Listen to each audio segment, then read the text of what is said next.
Shalom, je vous salue au nom de Jésus. Soyez les bienvenus à notre programme Vérité et réalité. Nous sommes à la 12e partie. Vérité et réalité, 12e partie. Que le Seigneur vous bénisse et nous remercions le Seigneur pour qu'il nous ait permis d'arriver jusqu'à cette partie-là. 12e partie, c'est vraiment une grâce de Dieu. Nous arrêterons là où le Seigneur voudra. Alors c'est avec l'assistance du Saint-Esprit et toute l'Église, la bonne voie et son côté médiatique, aussi avec le soutien de mon épouse, Maïmona. Ok, merci. Aujourd'hui, vérité et réalité, 12e partie, le sous-thème sera « Tu peux tout avoir ». Tu peux tout avoir. En tant que disciple de Jésus, tu peux tout avoir. Parce que regarde, Dieu est ton Père. Et il a envoyé son Fils Jésus qui nous a réconciliés à lui. Et tu es disciple de Jésus. Tu marches comme le Seigneur dit de marcher. Tu écrases le péché. Tu n'as rien à voir avec la compromission. Tu marches droit. Tu fais ce que Jésus te dit de faire. Même quand ça ne te plaît pas, tu fais. Mais alors, tu peux avoir tout ce que tu désires. Tu peux avoir tout ce que tu veux. Tu peux avoir. Et nous avons un texte à lire.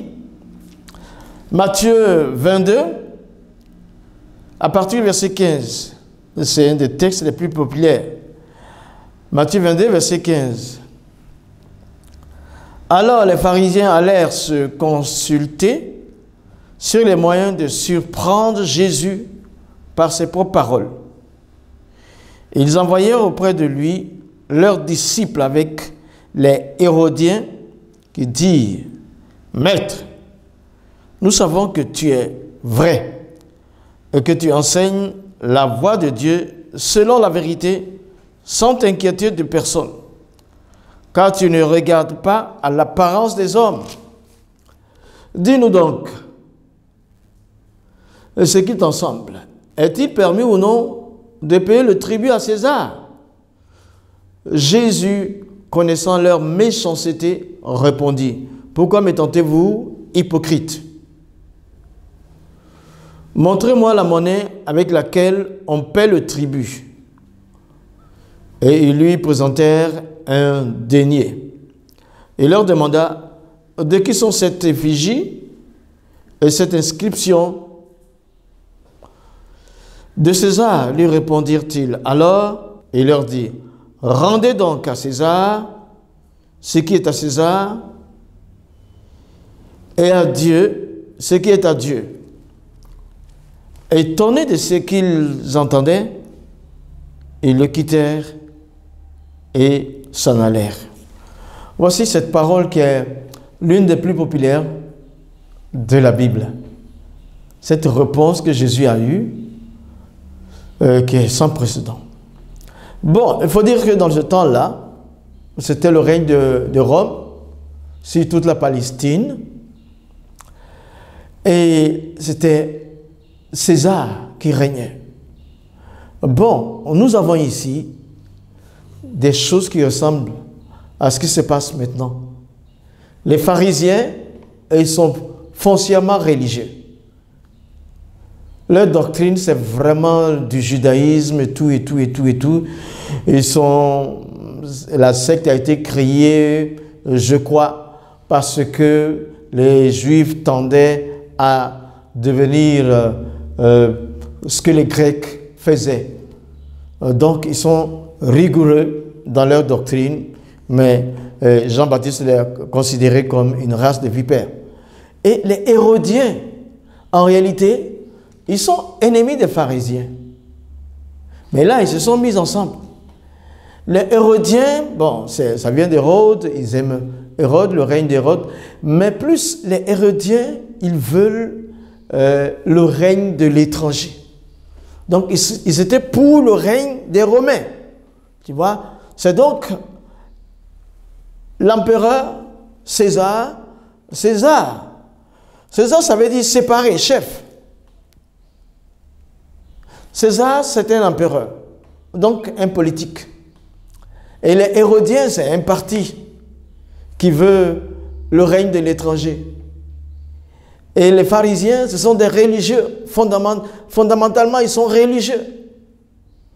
Voilà donc, c'est dans ce milieu-là. Mais les pharisiens se sont mis avec les Hérodiens parce qu'il fallait essayer de détruire Jésus. Ils pouvaient le faire que si Jésus, le populaire, était séparé de la foule. S'il n'avait plus la caution de la foule, ce serait facile de les livrer aux Romains. Donc pour ça, ils se sont liés ensemble. Aujourd'hui aussi, de nos jours, il y a la politique, il y a des partis politiques, il y a la religion, il y a un président comme un empereur. Tu vois, c'est un peu comme ça nous vivons. Et puis il y a le corps de Christ, les disciples réels de Jésus qui sont là. Nous sommes à cette époque. Et le disciple, dans ça, il peut quand même avoir tout ce qu'il veut. Bon, César, ça veut dire séparé. César était un tyran. Un tyran. Depuis plusieurs siècles, l'Église avait un problème. Quelle était la limite de la politique?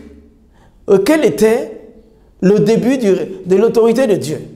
Quelle était la limite de l'autorité politique?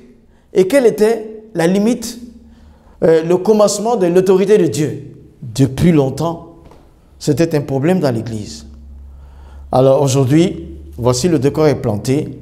Jésus a tout réglé. Donc ils sont venus vers lui. Ils ont posé la question. Voilà comment ils l'ont qualifié. D'abord, ils ont dit que ils l'ont appelé maître. Tu vois? Il est maître. Il dit, ils sont adressés à lui comme maître. Il dit, deuxièmement, tu es vrai. Jésus est vrai, il est la vérité, il est la réalité. Même ceux qui veulent l'attaquer savent qu'il est vrai. Et que tu enseignes, c'est un enseignant profond. On sait que Jésus est un enseignant sans pareil. Tu enseignes la voie de Dieu selon la vérité, bien sûr. On sait que Jésus enseigne selon la vérité, la voie de Dieu. Sans t'inquiéter de personne, il ne fait pas cas de celui-ci ou celui-là. Jésus enseigne la voie de Dieu à qui veut l'entendre, à qui ne veut pas l'entendre, sans faire attention au titre ou n'importe quoi. Et puis il dit, tu ne regardes pas l'apparence des hommes. Voilà, c'est le type d'enseignant qu'il nous faut. Que ce soit devant un roi, que ce soit devant une personne simple, annonce la parole de Dieu. Jésus est le disciple du Père. Et toi, tu es le disciple de Jésus. Annonce la parole de Dieu. Que l'on sache que tu annonces les voies de Dieu. Ça va t'amener à recevoir tout ce que tu dois avoir. Et maintenant, on lui pose la question pertinente. Pour le séparer. Alors, Jésus a dit, mais hypocrite. Pour le séparer, doit-on payer l'impôt à César? Doit-on payer? Il dit, dis-nous donc, ce qui t'ensemble. Est-il permis ou non de payer le tribut à César? Voilà. C'est un piège. S'il dit il faut payer à César, et donc le public, la foule d'engagés religieux israéliens, juifs, allait le rejeter. Mais s'il dit ne paye pas le tribut à César, alors il se faisait prendre par les autorités romaines. Donc, il a été très sage. Et le troisième élément qui est introduit ici, c'est l'argent. Il dit, montrez-moi la pièce avec laquelle on paie le tribut. On paie le tribut. L'argent est introduit. Là où il y a le règne d'un roi ou d'un président, il y a aussi la religion. Et il y a aussi l'argent.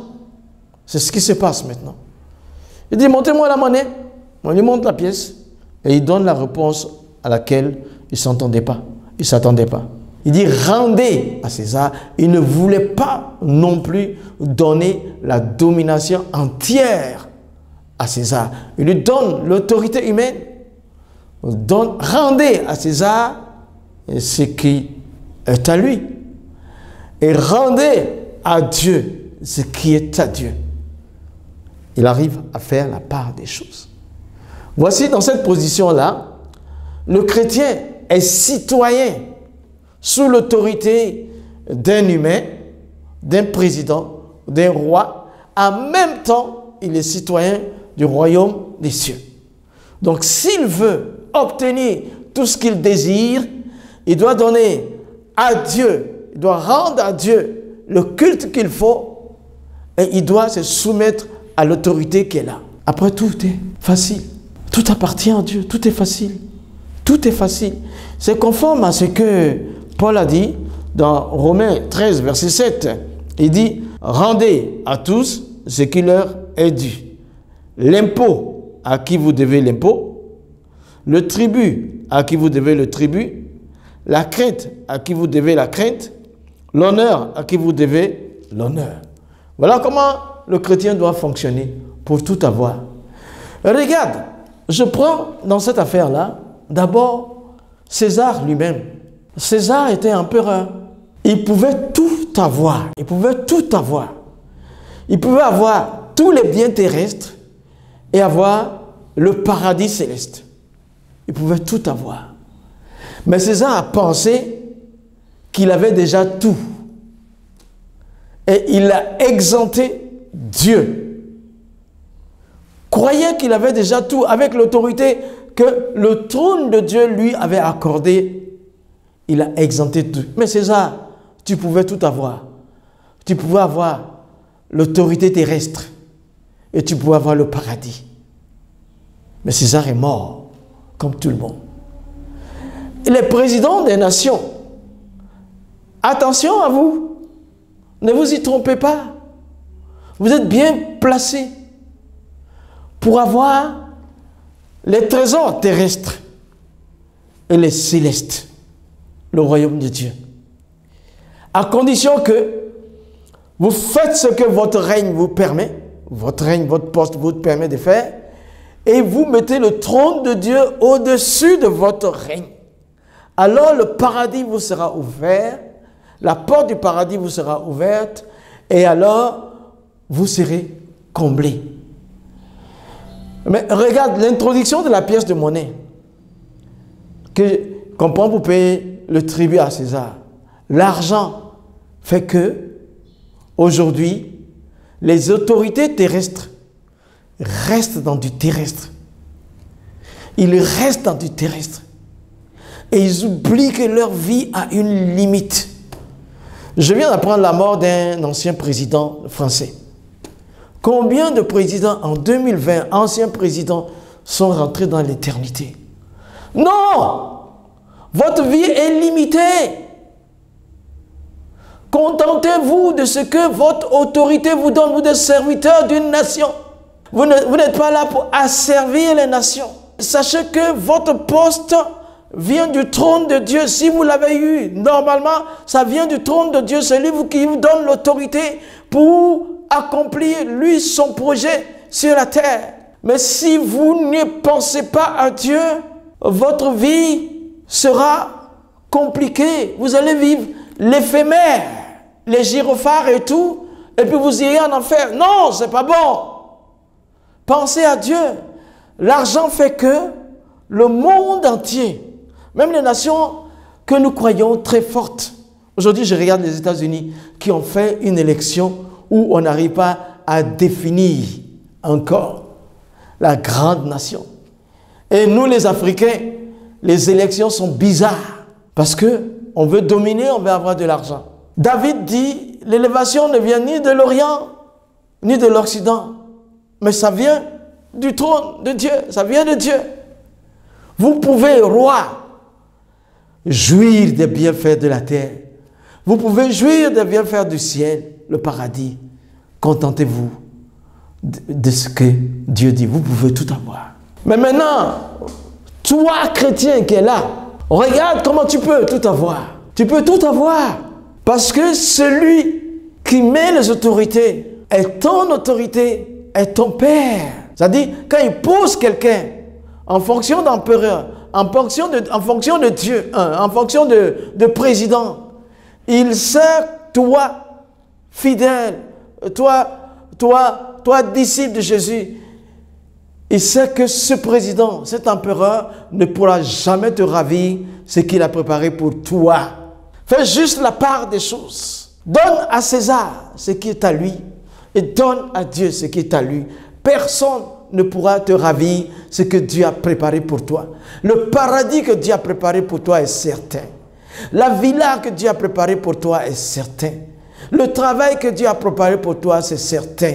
C'est certain. La femme que Dieu a préparée pour toi est certain. Et c'est certain. L'homme que Dieu a préparé pour toi, c'est sûr. Tu peux tout avoir. Donne à César ce qui est à lui et donne à Dieu ce qui est à lui. Donne à César ce qui est à lui et donne à Dieu ce qui est à lui. Personne ne pourra t'empêcher. Toi-même, c'est toi seul qui peux t'empêcher d'avoir ce que tu dois avoir. Personne. Dieu n'a pas mis quelqu'un sur le trône pour te bloquer. Dieu n'a pas mis quelqu'un sur le trône pour te briser. Chacun a sa position, chacun a sa destinée. Toi, tu es prince et princesse. Juste, le mal, c'est le péché. Écarte, écarte. Je vais te donner, regarde un texte de Matthieu 17 là. Un texte de Matthieu 17. Tu peux tout avoir et tu auras tout. Tu peux tout avoir. Le verset 27. Matthieu 17, verset 27. Il dit, mais pour ne pas les scandaliser, va à la mer, jette l'hameçon et tire le poisson qui viendra. Ouvre-lui la bouche et tu trouveras un starter. Prends-le et donne-le leur pour moi et pour toi. Regardez Jésus. Ici, ce n'est pas une affaire d'impôt politique. C'est une affaire c'est une affaire sacerdotale. C'est pour le bien, le soin du temple. Les soins du temple. Il y a les gardiens du temple qui disent, votre maître ne paye-t-il pas les impôts? Jésus avait besoin d'argent pour payer les impôts. Pierre n'en avait pas. Le maître n'en avait pas en liquide.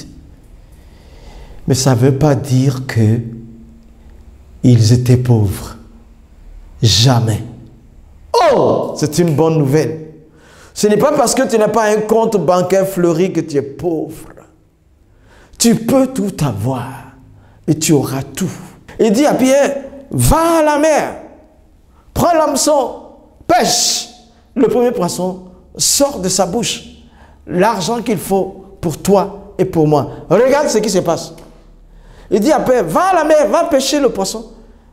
Juste travail. Juste travail. Disciple, travaille.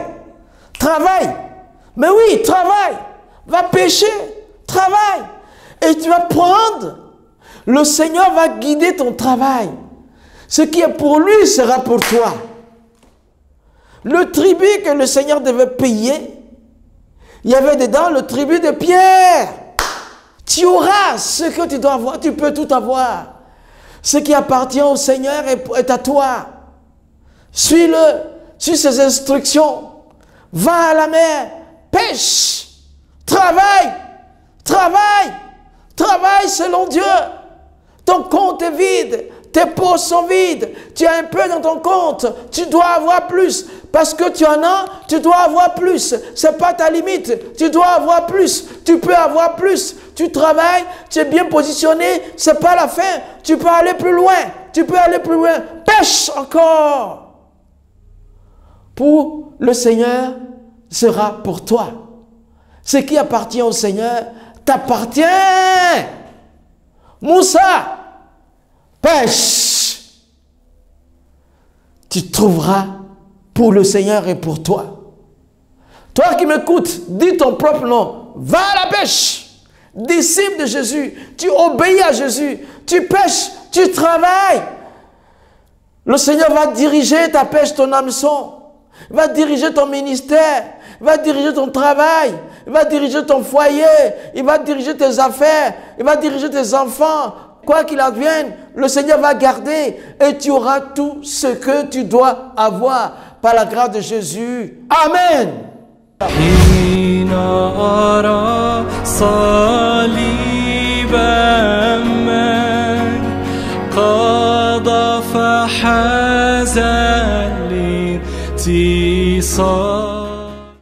Shalom, je vous salue au nom de Jésus.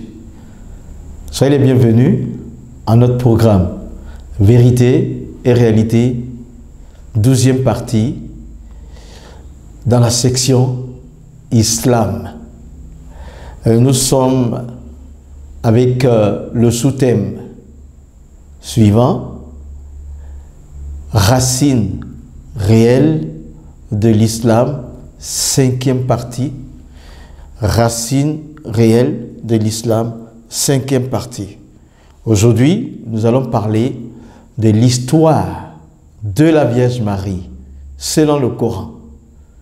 L'histoire de la Vierge Marie selon le Coran, en quelques mots. Frères et sœurs, attention, vous serez très étonnés en lisant la sourate 19, le verset 28 et le verset 29 concernant Marie, la mère de Jésus. Alors, dans la sourate 19, versets 28 et 29, le Coran dit de Marie, sœur d'Aaron. Sourate 19, versets 28 et 29, le Coran appelle Marie la sœur d'Aaron.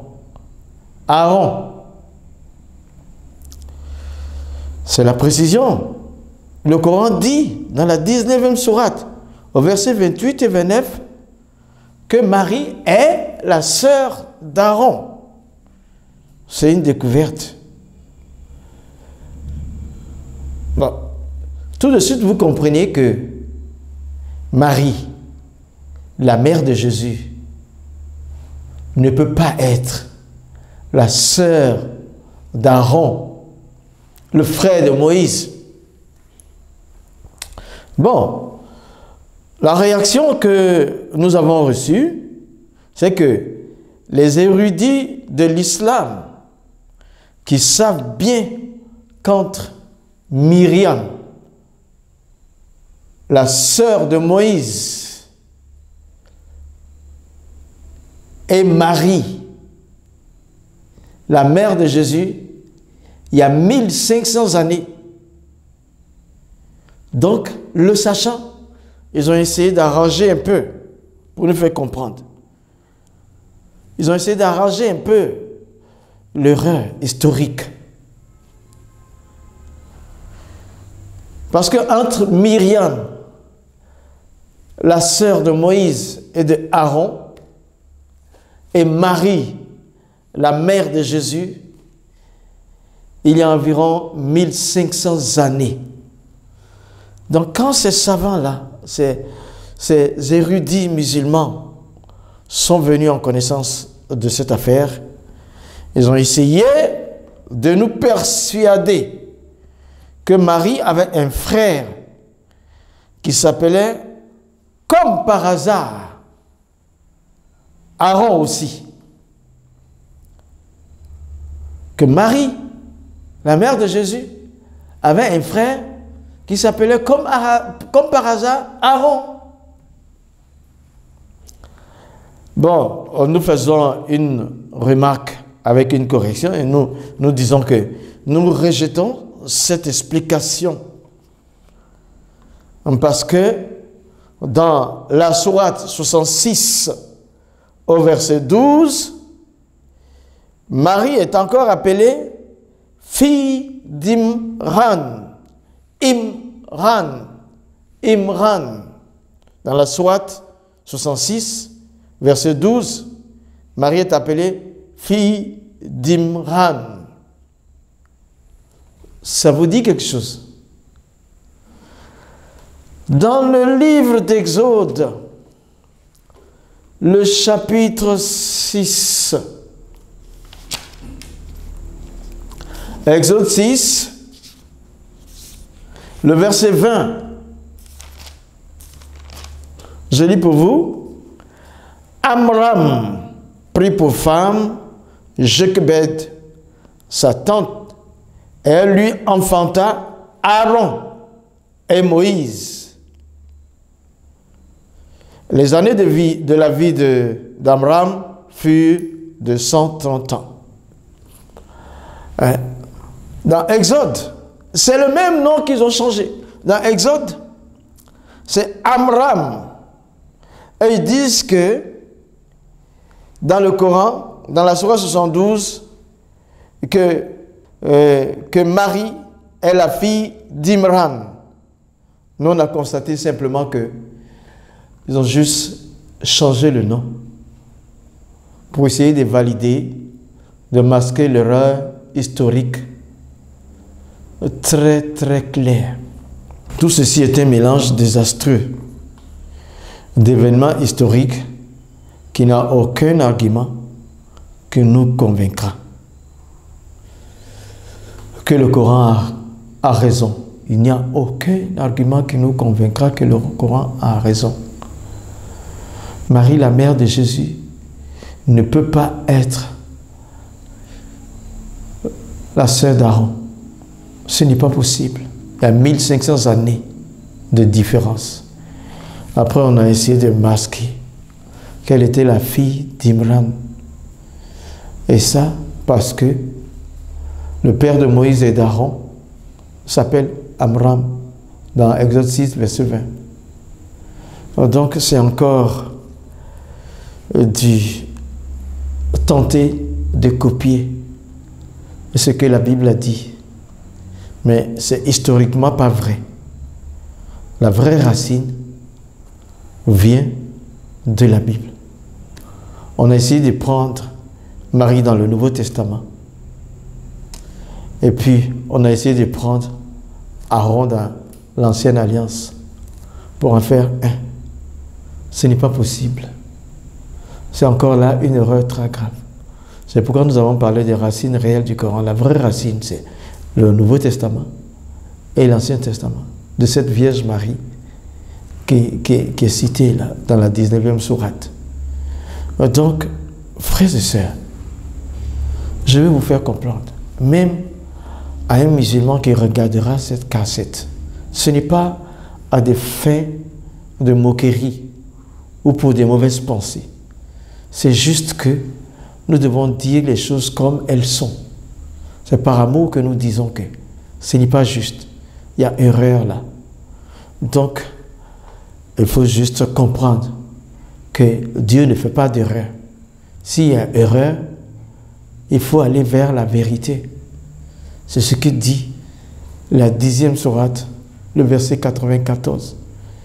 Fa in kunta fi shak mimma anzalna ilayka fas'al lazina yaqra'una al-kitaba min qablika laqad ja'akum al-haqq min rabbika fala takunanna min al-mumtarin.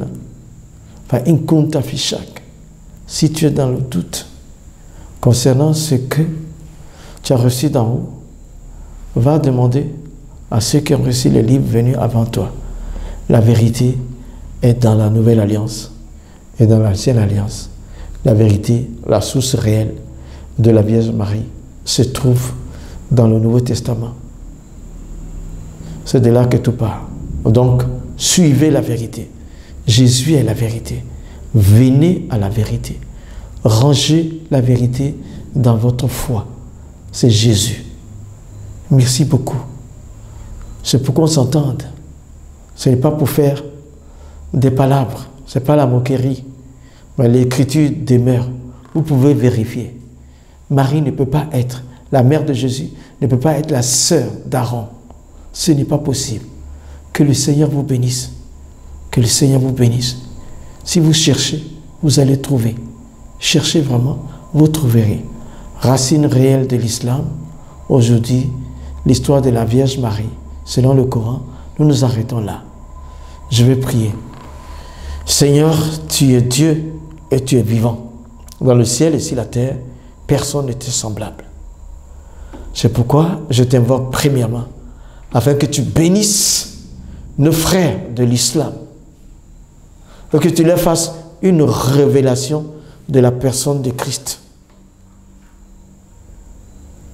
Et tu effaces leurs péchés par Jésus-Christ, afin qu'ils aient la vie éternelle. Seigneur Jésus, merci. Et à vous, frères et sœurs, nous faisons ces vidéos sous la conduite du Saint-Esprit. Toute l'équipe médiatique de la Bonne Voie, toute l'Église de la Bonne Voie, vous remercie pour l'écoute. Mais prenez soin de ces choses. Que le prophète prophétise pour amener les gens à Christ. Que l'évangéliste se réveille pour prêcher l'évangile du royaume, pour amener les gens en Christ. Que le docteur enseigne la parole jusqu'au squelette pour amener les gens à Christ. Que les apôtres partent et proclament la vérité de l'évangile. Que la gloire de Dieu s'élève. Vous, disciples de Jésus, vous pouvez avoir tout ce que vous désirez à cause de Jésus. Amen. Que le Seigneur vous bénisse. Shalom.